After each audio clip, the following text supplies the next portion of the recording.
सीधे गुना किए बिना निम्नलिखित गुणनफलों के मान ज्ञात कीजिए। आज यहाँ पर हम पहला प्रश्न को हल करेंगे।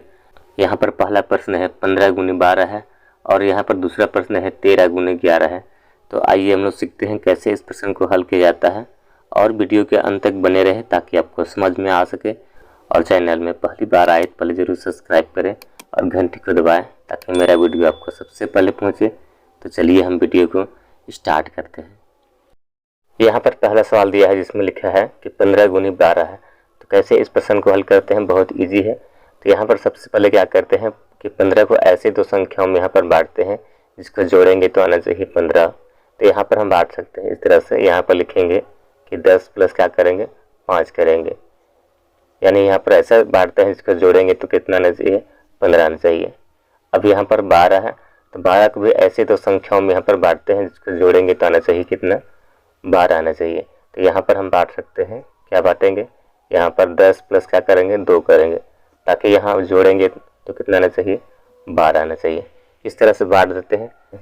यहाँ पर फार्मूला क्या होता है पहले उसको यहाँ पर उतार लेते हैं। फार्मूला यहाँ पर होता है कि x प्लस क्या होता है, x प्लस a हो गया, फिर यहाँ पर कोष्ठ बंद है, फिर कोष्ठ में यहाँ पर होता है x प्लस b। अब इसके बराबर में क्या होता है, यहाँ पर होता है x स्क्वायर होता है, कोष्ठ के अंदर होता है यहाँ पर कि a प्लस b होता है और गुना x होता है, प्लस फिर होता है यहाँ पर a b होता है। तो यही सूत्र के माध्यम से अभी इस प्रश्न को हल करेंगे।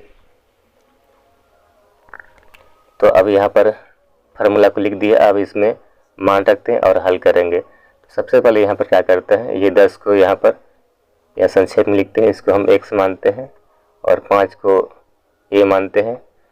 यहाँ पर फिर से ये 10 है, इसको हम x मानते हैं और ये 2 को b मानते हैं। ये फार्मूला हम रखते हैं। तो यहाँ पर क्या है कि x बराबर क्या है 10 है, यहाँ लिखेंगे 10 को। और इसके बाद यहाँ पर क्वेश्चन के अंदर है a प्लस b, यानी यहाँ पर हो गया a बराबर यहाँ पर 5 हो गया प्लस हो गया b, तो b के मान कितना 2 हो गया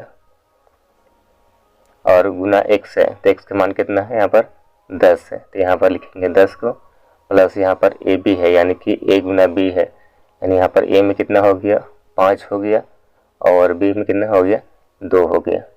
इस तरह से अब यहाँ पर 10 का वर्ग करना है, तो 10 का वर्ग करेंगे तो क्या होगा, 10 गुने 10 करते हैं तो क्या हो जाएगा 100 होता है। तो यहाँ पर लिखेंगे 100 को, पहले कोष्ठ के अंदर इसको हल करते हैं। तो यहाँ पर हो गया 5 में 2 जोड़े, 5 में यहाँ पर 2 जोड़ दिए तो क्या होगा 7 हो जाएगा, यानी यहाँ पर 7 गुनी 10 हो जाएगा और इधर हो गया 5 गुनी 2 हो गया।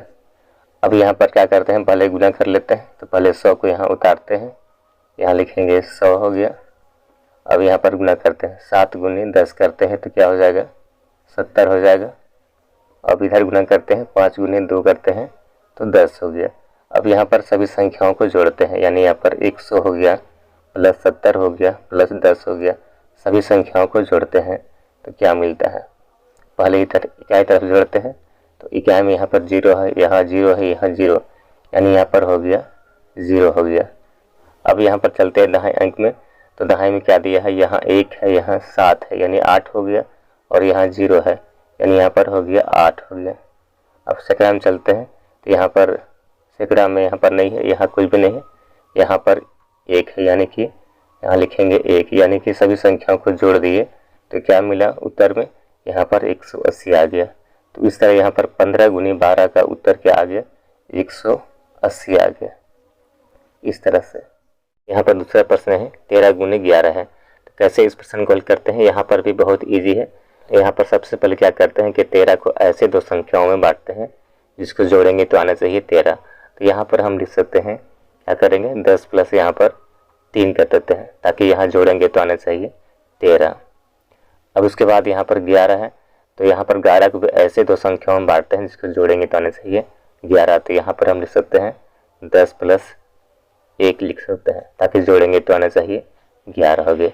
इस तरह से यहाँ पर बांट दिए। तो यहाँ पर फार्मूला होता है कि क्या होता है, फार्मूला कि x प्लस a हो गया। अब उसके बाद क्वेश्चन के अंदर होता है फिर से यहाँ पर क्या होता है कि x प्लस बी होता है, बराबर में यहाँ पर होता है क्या होता है कि इस एक्स स्क्वायर हो गया प्लस हो गया, क्वेश्चन के अंदर होता है कि a प्लस बी हो गया गुना x होता है प्लस ए बी होता है। तो यही सूत्र में भी रखते हैं और इस प्रश्न को हल करते हैं। पहले यहाँ पर मान लेते हैं 10 को यहाँ पर x मानेंगे और 3 को a मानेंगे। यहाँ पर हो गया 10 को फिर x मानते हैं और इधर 1 को b मानते हैं। इस तरह यहाँ पर मान लेते हैं, उसके बाद यहाँ पर फार्मूला में रखते हैं।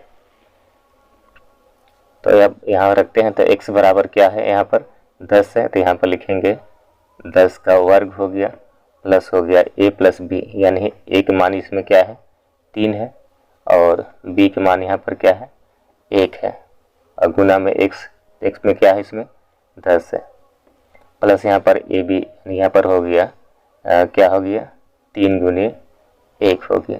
इस तरह यहाँ पर मान रख दिए। अब हल करते हैं। अब यहाँ पर हल करते हैं तो 10 का वर्ग करते हैं, क्या हो जाएगा 10 का वर्ग करेंगे तो यहाँ पर हो जाएगा 100 हो गया। अब यहाँ पर कॉस्ट वाला हल करते हैं पहले, तो यहाँ पर जोड़ लेते हैं, तो जोड़ेंगे तो हो गया 4 गुनी 10 हो गया प्लस इधर हो गया 3 गुनी 1।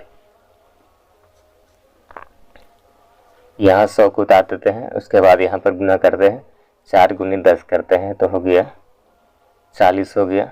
अब इधर गुना करते हैं 3 गुनी 1 करते हैं तो क्या होता है 3 हो गया। अब यहाँ पर सभी संख्याओं को जोड़ लेते हैं। यहाँ पर क्या करते हैं कि सभी संख्याओं को जोड़ते हैं। यहाँ पर संख्या दिया है 100 है 40 है 3 है, तो सभी संख्याओं को यहाँ पर जोड़ते हैं। तो यहाँ पर जोड़ेंगे तो क्या मिलता है 143 आ गया। यहाँ पर सभी संख्याओं को जोड़ दिए तो यहाँ पर उत्तर क्या मिला 143 आ गया। यानी यहाँ पर 13 गुनी 11 किए तो यहाँ पर क्या आ गया 143।